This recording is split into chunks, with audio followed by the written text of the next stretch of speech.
Përshëndetje Ambra, për ty nuk është fare ere parë në skenë, kështu që dua një reflektim të shkurtër të shpejtë si t'u duk ty shfaqja, dhe a kishte një moment specifik nga ata se ti dole shumë herë në skenë, po cilin mezi po priste që ta performoje?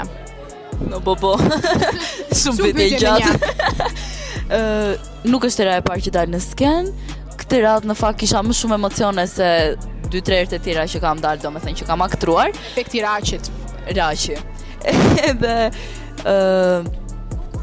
moment mendoj se sfiladën, duke qenë se kisha më shumë merak edhe aty plasi dhe syri, domethënë. Po, e vërtet. Nuk ka gjë.